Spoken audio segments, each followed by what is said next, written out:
Lendo, meus queridos irmãos, por gentileza, os convido a caminharem comigo no texto de Paulo a Filemon, versículos 1, 2 e 3. Diz assim a palavra do Senhor, leia comigo. Paulo, prisioneiro de Cristo Jesus, e o irmão Timóteo, ao amado Filemon, também nosso colaborador, e a irmã Áfia, e a Arquipo, nosso companheiro de lutas, e a igreja que está em tua casa. Graça e paz a vós outros da parte de Deus nosso Pai e do Senhor Jesus Cristo. Amém. Quero começar dizendo aos queridos irmãos, estabelecendo um marco nesse texto, que o Senhor governa as circunstâncias. Leia comigo essa frase, por favor. O Senhor Deus governa as circunstâncias. Você crê nisso? Veja, queridos irmãos, o texto bíblico, ele se apresenta com o apóstolo Paulo se referindo a si mesmo como um prisioneiro de Cristo Jesus. E o termo original dessa palavra prisioneiro, que aqui está no texto original, ele faz menção literalmente a atado, acorrentado ou preso. Paulo não usa uma figura de linguagem. Ele quer que os seus leitores saibam exatamente o que está acontecendo com ele. E aqui é preciso compreender que não há nenhum tipo de autocomiseração. Paulo não é um coitadinho, ele não está se apresentando como um sofredor. Ele está se apresentando como alguém que está preso, e esta prisão é realidade. Paulo manda a real, é um papo reto, ele conversa direto, ele diz: eu sou prisioneiro. Mas ele faz uma referência, uma menção especial, ele diz que é prisioneiro de Cristo Jesus. E aqui é preciso que nós venhamos a entender que a razão para Paulo estar preso é Jesus. Jesus é a razão para a prisão de Paulo. Paulo não cometeu nenhum tipo de delito para merecer a prisão por causa de alguma coisa que ele fez equivocada, um roubo, um assalto ou qualquer coisa que o valha. O apóstolo Paulo se apresenta como um prisioneiro de Cristo, e quando ele o faz, é bom que a gente se lembre, por exemplo, se pudesse abrir a sua Bíblia e marca Filemon e volta em Atos capítulo 9, versículos 15 e 16, fala da conversão de Saulo, e na sequência, quando Jesus está falando com Ananias, Jesus traz uma referência, uma menção especial ao que iria acontecer com Paulo mais adiante. Atos 9, 15 e 16, se puder ler comigo. Mas o Senhor lhe diz, o que o Senhor diz para ele? Vai, porque este é para mim um instrumento escolhido para levar o meu nome perante quem? Os gentios e reis, bem como perante os filhos de Israel, pois eu lhe mostrarei quanto lhe importa sofrer pelo meu nome. Paulo sofreu muito. A descrição bíblica é de uma pessoa que passou por várias provações por conta do nome de Jesus Cristo. E aqui é bom você pegar mais um outro elemento para colocar nessa história toda nossa aqui, que é o senhorio de Cristo. Quando nós afirmamos que o Senhor Deus governa todas as circunstâncias, nós precisamos lembrar que no senhorio de Cristo algumas questões podem acontecer. Deus permitiu que Paulo fosse preso. Deus permitiu que Paulo passasse por sofrimentos. Deus permitiu que ele fosse provado quanto à sua fé. Quem é que se lembra da questão do espinho na carne? Quem lembra? Espinho na carne. Muita gente quer discutir que espinho era esse. Mas eu quero que vocês se lembrem da fala de Paulo para Deus e a resposta do Senhor para ele quanto à questão do espinho. Quando ele pediu para que aquele espinho fosse retirado dele, qual foi a resposta que o Senhor deu a ele? A minha graça te basta. A lógica é muito objetiva. A graça é muito superior ao sofrimento vivido por Paulo. Quando o Senhor Deus diz para ele, a minha graça te basta, ele está dizendo, olha, a graça é mais importante do que o não sofrimento. A graça é mais importante que a não provação. Nesse processo do senhorio de Cristo, quando o Senhor permitiu que ele fosse preso, algumas coisas maravilhosas aconteceram enquanto ele estava preso. Uma delas é que ele evangelizava as pessoas que estavam presas com ele, ou os soldados que estavam tomando conta dele, como se registra no texto de Filipenses capítulo 4, versículo 22. Filipenses 4, 22, a referência bíblica é: todos os santos vos saúdam, especialmente os da casa de César. Essa menção aos da casa de César é bastante conhecida e ela significa aqueles soldados que trabalhavam para César e que eram responsáveis pela guarda do apóstolo Paulo. Então veja como Deus faz as coisas. O senhorio de Cristo é tão extraordinário, o senhorio de Deus na vida de Paulo é tão extraordinário, que enquanto ele estava preso, ele pregava o evangelho para os soldados que o prendiam. E aqueles soldados que tomavam conta de Paulo ouviam o evangelho e eram transformados pelo poder do evangelho de Cristo. E aí, quando um homem desse é convertido, é alcançado, a pergunta que se faz é: será que Paulo estava preso à toa ou havia um propósito? O senhorio de Cristo é aquele que estabelece um propósito. Enquanto Paulo estava preso, ele escreveu pelo menos 4 cartas: a carta aos Efésios, a carta aos Filipenses, a carta aos Colossenses e esta carta a Filemon. Veja, ao tomarmos essas cartas para a nossa edificação, ao crescermos no conhecimento da palavra de Deus, ao lembrarmos que os primeiros leitores foram alcançados e que nós ainda hoje continuamos a ser alcançados por esse evangelho, eu pergunto a você: a prisão de Paulo foi por acaso ou teve um propósito? O senhorio de Cristo é exatamente assim. Paulo estava preso porque havia um propósito. Deus permitiu que isso viesse a acontecer. Eu estou citando alguns frutos, muitos outros aconteceram, inclusive na vida do próprio apóstolo Paulo.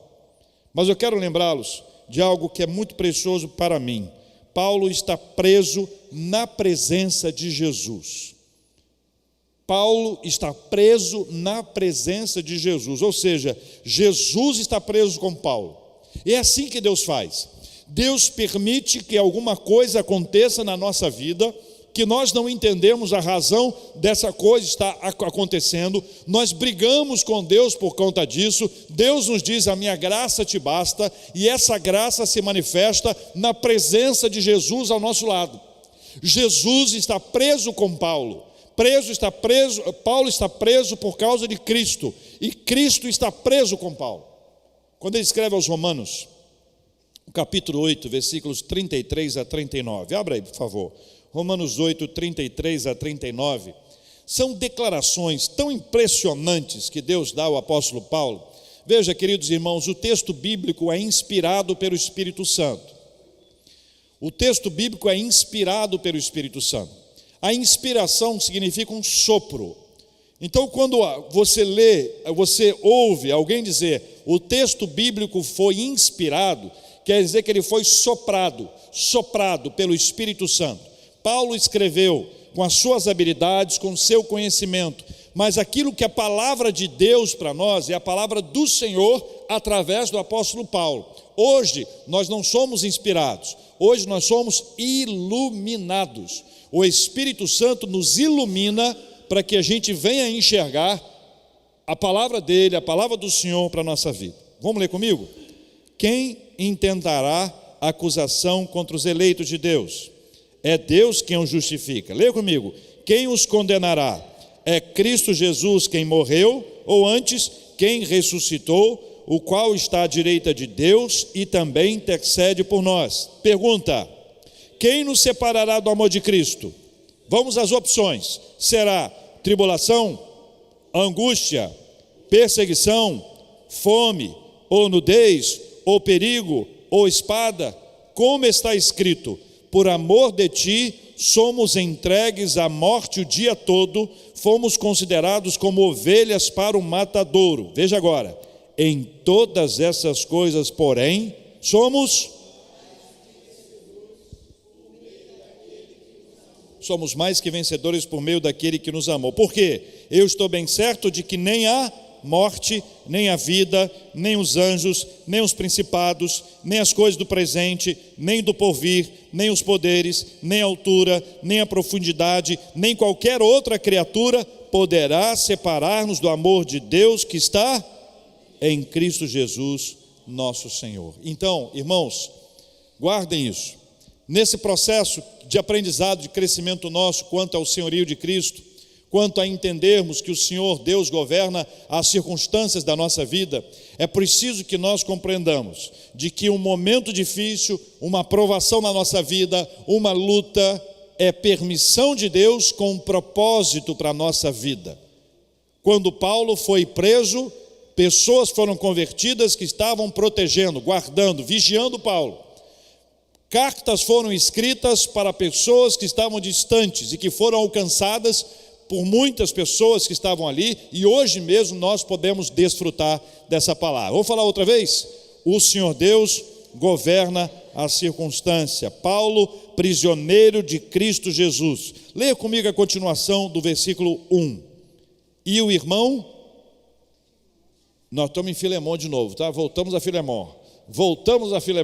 Filemão 1, versículo 1, vai lá. Paulo, prisioneiro de Cristo Jesus, e o irmão Timóteo, a quem mais? Ao amado Filemão, que é apresentado como nosso colaborador. E mais o que, meus irmãos? E a irmã Áfia e a Arquipo, nosso companheiro de lutas. Para por aí um pouquinho só.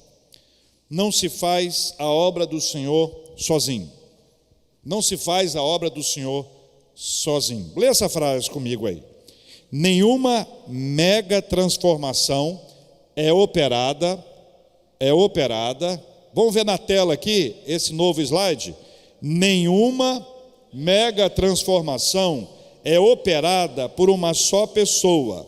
O Evangelho nos faz ver o quanto precisamos uns dos outros, como cada um é importante e como somos dependentes de Deus. Duas lógicas importantes aqui. A primeira delas, Deus deu para cada um de nós pelo menos um dom. Um donzinho você tem, um donzinho, pelo menos um. Deus deu a cada um de nós vários talentos. Veja, os dons são diferentes, os talentos são diferentes. A lógica é bastante simples. Se Deus deu a um este dom, ao outro aquele dom e ao aquele outro um terceiro dom, isso quer dizer que nós precisamos uns dos outros, que nós somos complementares, que ninguém é mais importante ou menos importante, que cada um de nós é igualmente importante. Pode ser que algum dom seja mais visível, pode ser que algum talento seja mais perceptível, seja mais do holofote, outros são mais dos bastidores, não importa. Eu faço para Deus, tenho talentos diferentes, dons diferentes, e a partir disso eu posso colocar dons e talentos a serviço do Senhor. A segunda lógica é a lógica do ecossistema. É uma terminologia que nós utilizamos muito quando falamos dentro do todo o nosso trabalho da City to City, o movimento de plantação e revitalização de igrejas. Veja, a ideia é muito simples. Você não consegue gerar uma transformação verdadeira numa cidade, ou ainda num bairro, ou pelo menos numa rua, com uma igreja apenas. Não é possível. Nós precisamos de várias igrejas que vão se compor, que vão se aliar, que vão criar um pacto, uma aliança de serviço às pessoas. É fácil isso ou é difícil? Por que é difícil? Por que é difícil? Depende. Depende, é uma boa resposta. Depende. Para muitas pessoas é difícil, para outras é quase impossível.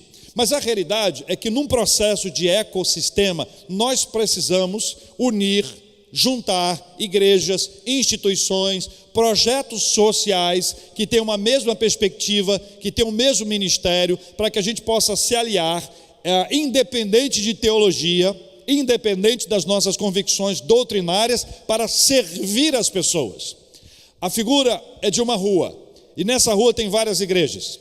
Todas as pessoas nesta rua, que moram nessa rua, elas passam na frente das igrejas o tempo inteiro.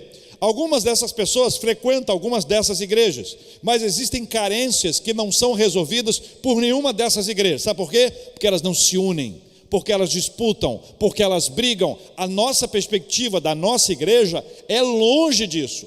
Nós não estamos disputando com ninguém, não queremos brigar com ninguém, nós entendemos o processo do ecossistema e desejamos exatamente a partir disso juntar forças. Qual é a lógica disso? A lógica é que ninguém faz a obra do Senhor sozinho. Veja, quem escreve a carta? Quem escreve a carta? Paulo. Ele escreve essa carta ao lado de quem? Timóteo. Para quem? Filemon. Mais quem? Áfia. Mais quem? Arquipo. Veja, são pessoas muito importantes nessa história toda. 4 nomes importantes são apresentados aqui. O primeiro deles é Timóteo, o mais conhecido, naturalmente. Timóteo é um filho na fé. Timóteo é um filho que não tem pai, que encontra um pai que não tem filho. E essa união é uma união fruto dessa provisão de Deus, dessa soberania de Deus, dessa graça de Deus sobre a vida de ambos. Timóteo era um homem que teve uma bênção muito grande. Acolheu o evangelho provavelmente na primeira viagem missionária do apóstolo Paulo. Na segunda viagem, é possível que ele tenha sido convocado, chamado para a obra por causa do seu desempenho, por causa da firmeza da sua fé. Timóteo tem uma história bonita dentro de casa, uma avó e uma mãe, Lloyd e Eunice, que lhe ensinaram as Sagradas Escrituras. A sua fé é sólida, é uma fé enraizada, é uma fé frutífera, é uma fé produtiva. Timóteo é alguém extraordinário que se torna, na expressão do apóstolo Paulo, que aqui está, vejam meus queridos irmãos, alguém que é um irmão. No original diz assim, Timóteo, o irmão. Aqui nós podemos ler irmão Timóteo. Mas é legal quando você vê essa descrição que aparece no texto e que se apresenta para nós, até no significado do seu nome, honrar e adorar a Deus, essa identidade, essa identificação que há entre Paulo e Timóteo. Timóteo, alguém que acompanha Paulo no seu ministério. Paulo e Timóteo disputam ou eles se complementam? Eles estão brigando para saber quem é mais importante do que o outro? Eles estão preocupados se um tem mais destaque ou menos destaque? Pelo contrário, ambos estão servindo ao Senhor, cada um com seu dom e seu talento segundo a graça do Senhor sobre a vida deles. Qual é o outro nome que aparece aí, meus irmãos? Na sequência, Filemon. Filemon significa aquele que é gentil, afeiçoado ou amoroso. É muito provável que Filemon residisse aí na cidade de Colossos.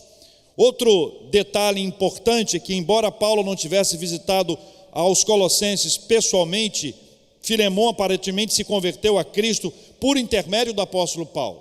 Mas eu queria fazer um destaque precioso aqui. Nos versículos 5, 7 e 9, as menções que aparecem a Filemon dão conta de ser uma pessoa amorosa. Ele se apresenta como alguém amoroso, ele se revela. Veja o versículo 5. Estando ciente do teu amor. Veja o versículo 7. Pois, irmão, tive grande alegria e conforto no teu amor. Nessas ocasiões em que Filemon é apresentado como uma pessoa amorosa, você vê mais uma característica importante para ser complementar dentro do ambiente da igreja. Você tem um cara que é um grande líder como o apóstolo Paulo, você tem um Timóteo que é um parceiro, que é um irmão, que está com ele para o que der e vier. Você tem agora Filemon, que é um cara amoroso, gentil, dócil, e ainda chega aí mais quem? A irmã Áfia e o Arquipo. Bom, agora vamos às possibilidades. Provavelmente Áfia era a esposa de Filemon e Arquipo seu filho. Alguns comentaristas fazem outra mistura, Áfia, esposa de Arquipo, e ambos filhos de Filemon. O que importa aqui, e a minha perspectiva nem leva em consideração isso, é que o fato deles estarem ligados e conectados aqui nesse texto, dá de fato a impressão de que Áfia era a esposa de Filemon, e ambos eram pais de Arquipo. A tradição diz que ela, Áfia, foi apedrejada até a morte no governo de Nero, junto com Filemon e Arquipo, tipo de morte terrível. A igreja ortodoxa grega separa o dia 22 de novembro em sua memória. Arquipo, Paulo apresenta aqui como um companheiro de lutas ou de militância. É assim que ele é apresentado, companheiro, colaborador, alguém que estava junto. E veja, irmãos, Quando se fala de companheiro de militância, esqueça qualquer tipo de militância que nós temos nos nossos dias. A militância dele é para desvendar o Evangelho, era para apresentar o Evangelho e dissipar qualquer princípio de heresia, dissipar qualquer coisa que fizesse mal, dissipar qualquer coisa que produzisse uma enfermidade para a vida espiritual do seu povo.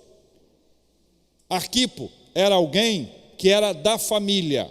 Arquipo era um desses jovens que eram apresentados. Então você tem aqui a figura de uma mulher tão importante, né, nessa história, a figura de Arquipo como um jovem, a figura de Filemão como esse pai, a figura de Timóteo como esse amado que ali estava junto, e a figura de Paulo. Percebe como existe um espaço para todo mundo e que nenhuma grande revolução, nenhuma grande reforma, nenhum grande movimento acontece apenas com uma pessoa, que a despeito de todo o nosso idealismo, não dará resultado se as pessoas não se envolverem nisso. Agora deixa eu te dar uma palavra sobre plantação e revitalização de igreja, que é um assunto que tem me interessado muito. Não existe nem plantação, nem revitalização de igrejas contando com o pastor. O pastor é importante, muito importante, mas ao longo desses anos, a constatação que nós temos é que se a família dele, se a liderança da igreja, se todas as pessoas que estão envolvidas, inseridas no contexto ou da plantação ou de revitalização, se elas não se engajarem, não haverá êxito neste propósito. Então, não existe um trabalho apenas para os adultos, os jovens têm que estar perto. Não existe um trabalho somente para homens, as mulheres têm que estar perto. E eu dou graças a Deus que na Igreja Presbiteriana do Brasil é assim que a gente trabalha. Há espaço para crianças, adolescentes, jovens, mulheres e homens, adultos e anciãos, todos nós podemos andar juntos, porque este é um princípio que a Bíblia nos traz. A obra do Senhor não pode ser feita sozinha. Vamos ler de novo o que está ali? Nenhuma mega transformação é operada por uma só pessoa. O Evangelho nos faz ver o quanto precisamos uns dos outros, como cada um é importante e como somos dependentes de Deus. Veja a continuação do texto, irmãos, versículo 2, parte final do versículo 2. Depois de a irmã Áfia e Arquipo, nosso companheiro de lutas, e a igreja que está em tua casa.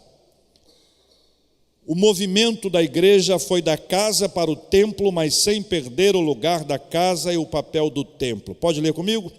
O movimento da igreja foi da casa para o templo, mas sem perder o lugar da casa e o papel do templo. A comunidade cristã nasceu dentro de casa, isso a gente já sabe, né? Nasceu dentro de casa, não havia templos, não havia essa estrutura que nós temos hoje. Algumas casas eram espaçosas o suficiente para acolher mais gente além das pessoas da própria casa. Várias famílias acolheram a igreja em sua casa. Veja, Atos 12, versículo 12, diz que Maria recebia a igreja na sua casa. Considerando ele a sua situação, resolveu ir à casa de Maria, mãe de João, cognominado Marcos, onde muitas pessoas estavam congregadas e oravam. O texto de Atos dos Apóstolos conta, meus irmãos, que Lídia recebeu Paulo e outros irmãos na sua casa, e ali nasceu a primeira igreja na Europa. Todo o movimento de igrejas na Europa nasce na casa de uma irmã chamada Lídia. Na casa dela, da casa esse movimento, esse crescimento do evangelho vai se espalhando por toda a Europa. Da Europa, o evangelho alcança as Américas. Da América do Norte, o evangelho sai de lá e chega ao Brasil. Do Brasil, nós estamos espalhando essa mensagem para o mundo inteiro. Aonde começou esse movimento? Numa casa. A casa era muito importante. Um dos dons mais importantes daquela época era o dom da hospitalidade. Dos dons mais importantes. Quando você lê as epístolas de João, são incríveis, porque em uma delas ele faz uma referência especial a uma pessoa que estava criando obstáculos para que o evangelho chegasse até a comunidade. Pessoas que impediam que homens de Deus fossem recebidos ali. Os mais antigos aqui sabem que quando nós não tínhamos todo esse movimento de igrejas que nós temos, quando havia um pastor para centenas de quilômetros, que o pastor fazia esse trajeto a cavalo, ele precisava ficar hospedado na casa das pessoas. Hoje isso é diferente, mas a presença da gente na casa de alguém, a presença das pessoas na nossa casa é um movimento contínuo. Veja, isso acontece também com Priscila e Áquila. Texto de 1 Coríntios 16 e 19 e Romanos 16, 3 a 5, esses dois textos mencionam que Priscila e Áquila acolhiam as pessoas na casa deles. Gaio, na casa de Gaio, segundo Romanos 16, versículo 23, também havia uma reunião. E aqui eu faço alguns destaques. Primeiro, a nossa igreja começou numa casa. Em 2007, quando nós começamos a tratar o assunto da futura igreja, que chamava-se Projeto Barra Recreio, a igreja não tinha nome, nós começamos a nos reunir na casa do presbítero Eli Freitas e da Edna. E nos reunimos ali em algumas ocasiões, também nos reunimos na casa do Robertinho Machado. Nessas duas casas nasceu a nossa igreja. A nossa igreja nasceu dentro de casa, tocando as pessoas, olhando nos olhos delas. Era bom demais ter esse tempo onde nós podíamos conhecer, conversar com as pessoas, ter um lanche após. A igreja, quando nasce numa casa, ela tem uma característica familiar.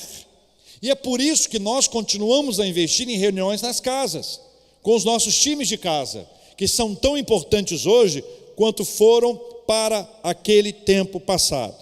O movimento da igreja foi da casa para o templo. Irmãos, ele começou na casa, e ele saiu da casa e foi para o templo. Por quê? Porque a casa ficou pequena demais, e porque vários irmãos de outras casas também queriam estar juntos. E eu faço aqui um exemplo simples. Imagine que esta mão aqui representa uma pessoa com o Espírito Santo de Deus, e que esta outra mão representa outra pessoa também com o Espírito Santo de Deus. Se temos uma pessoa aqui com o Espírito Santo, é outra pessoa aqui com o Espírito Santo, você acha que elas se aproximam ou elas se afastam? A tendência é de aproximação ou de afastamento?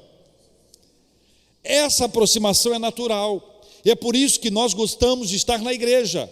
É por isso que existe o ajuntamento, é por isso que há uma reunião, é por isso que há um culto, por isso que há um serviço a Deus, porque nós não podemos prestar esse serviço a Deus afastados, porque o Espírito Santo ele nos aproxima, o Espírito Santo nos leva para estar juntos. Mas veja, irmãos, o movimento da igreja foi da casa para o templo, mas sem perder o lugar da casa.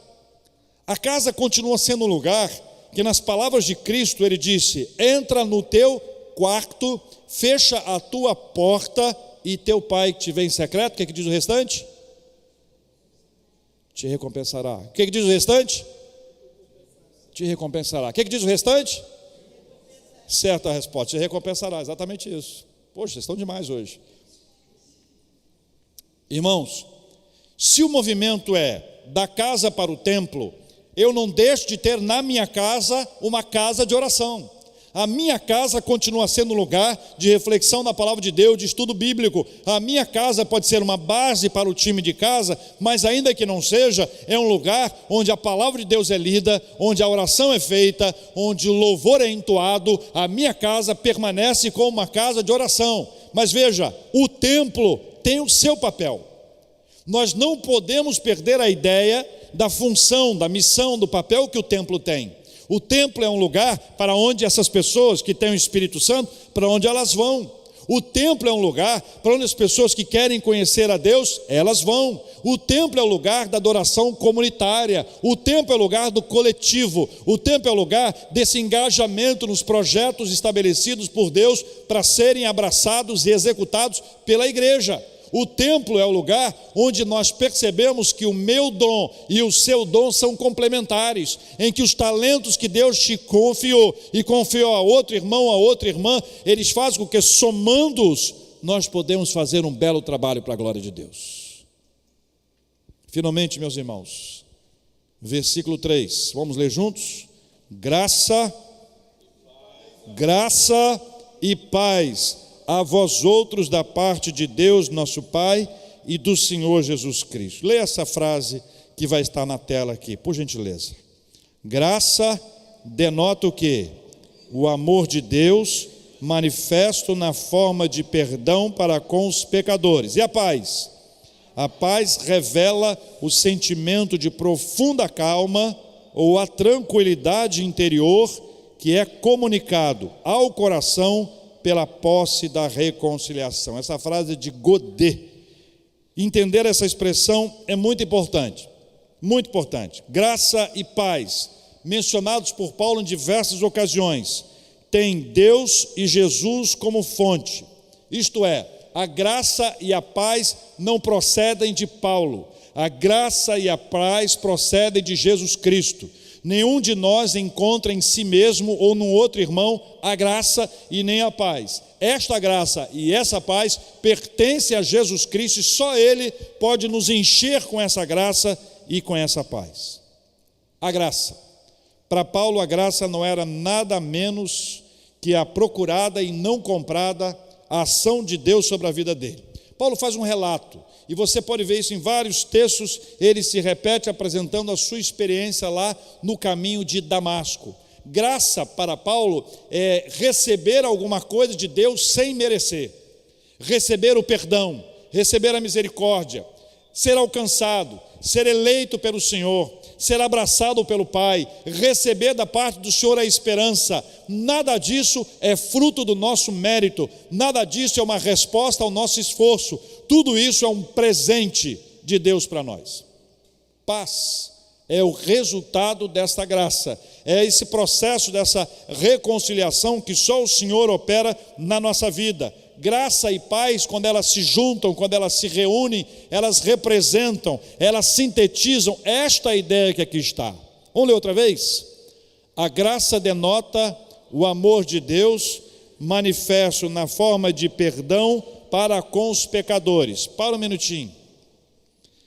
O perdão que Deus nos traz, quando nós confessamos a Deus os nossos pecados, quando somos perdoados pelo nosso Pai, quando nós confessamos os nossos pecados a Ele, e pela graça dEle nós somos perdoados, nós precisamos reconhecer que isso é graça, manifestação graciosa de Deus na nossa vida. Veja, irmãos, ser alcançado pela graça não significa que eu posso pecar à vontade, porque o pecado faz separação entre o homem e Deus.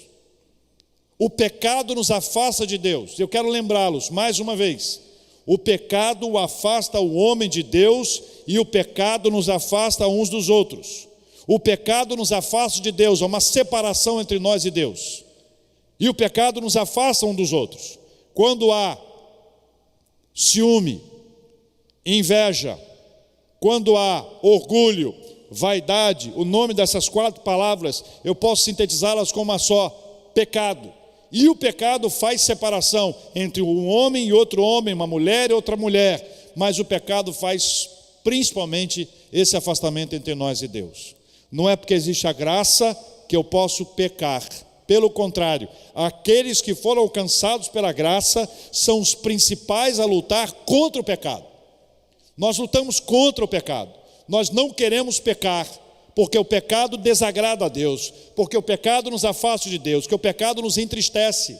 Quando alguém está em pecado, chafurdando naquela lama, vivendo na prática, ela perde a alegria da salvação, ela perde o brilho do Espírito Santo, ela perde a alegria de estar na casa de Deus. E um dos primeiros sintomas que a pessoa está mergulhando no pecado é que ela deixa de ler a Bíblia, ela deixa de orar, ela deixa de adorar o Senhor e deixa de ir à igreja. Não necessariamente nessa ordem. São sintomas. Quando o pecado passa a ser mais importante, ou seja, não é porque a graça de Deus que se manifesta na nossa vida, que nós sabemos que se nós confessarmos, nós somos alcançados pelo Evangelho, e a graça do Senhor nos alcança e nos transforma, que nós podemos permanecer na prática do pecado. Pelo contrário, aqueles que foram alcançados pela graça são os mais interessados em adorar a Deus, porque têm um coração grato, reconhecem que não mereciam, mas a despeito do seu não merecimento, o Senhor os presenteou com a graça. Louvado seja o nome do Senhor. Leia comigo: a graça denota o amor de Deus, manifesto na forma de perdão para com os pecadores. E a paz? Revela o sentimento de profunda calma ou tranquilidade interior que é comunicado ao coração pela posse da reconciliação. Quando nós somos reconciliados com o Senhor, nosso coração é invadido por uma paz maravilhosa. É uma paz que não tem explicação, porque ela é de quem? É de Deus. Jesus disse: minha paz vos dou, não vou-la dou como o mundo a dá. O que significa que o mundo dá paz, mas a paz que o mundo dá, ela é temporária, ela é circunstancial, é na verdade uma falsa paz. Parece paz, mas ela não é paz. A paz que o Evangelho nos promete é uma paz profunda, é uma paz enraizada, é uma paz que tem sua origem na graça. E é por isso que o apóstolo Paulo utiliza essas duas palavras como uma expressão que nós, hoje em dia, a utilizamos de igual forma e gostamos de apresentá-la quando nós saudamos as pessoas: graça e paz, que a graça do Senhor Jesus Cristo, que a paz de Deus esteja sobre a sua vida.